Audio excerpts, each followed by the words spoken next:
Hi! Today I'm going to be reading Creepy Carrots, words by Aaron Reynolds, pictures by Peter Brown. Jasper Rabbit had a passion for carrots, and the carrots that grew in Krakenhopper Field were the best, fat, crisp, and free for the taking. He pulled some for a morning snack on the way to school. He yanked out a few on his way to Little League practice. He ripped them from the ground on his way home at night. Jasper couldn't get enough carrots until they started following him. He first noticed something strange after the big game against the East Valley Hares. Jasper was about to help himself to a victory snack when he heard it. The soft, sinister tunk, tunk, tunk of carrots creeping. He turned, but there was nothing there. Just my imagination, he thought, but he hopped a little faster. That night, as he was brushing his teeth, there they were.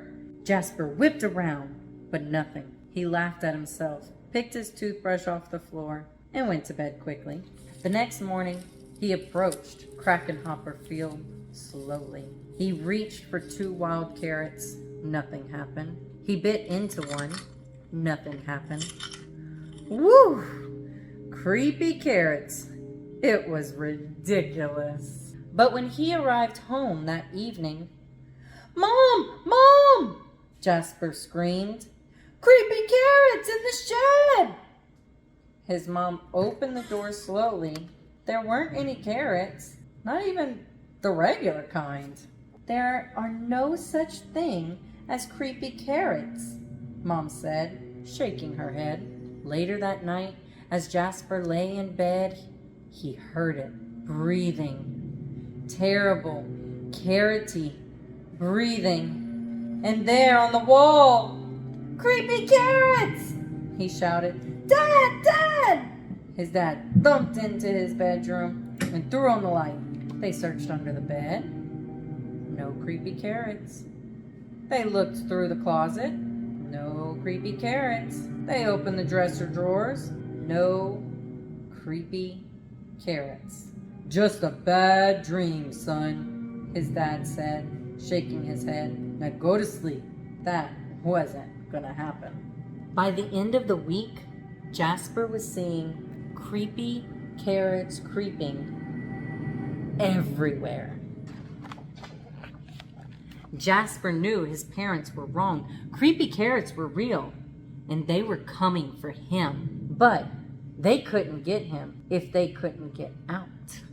Jasper hatched a plan. First thing on Saturday, he grabbed supplies and headed to Krakenhopper Field.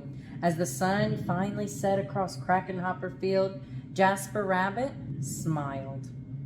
On his way home, there was no tunk, tunk, tunk. There was no carrot-shaped shadows. His plan had worked. No creepy carrots would ever get out of that carrot patch again.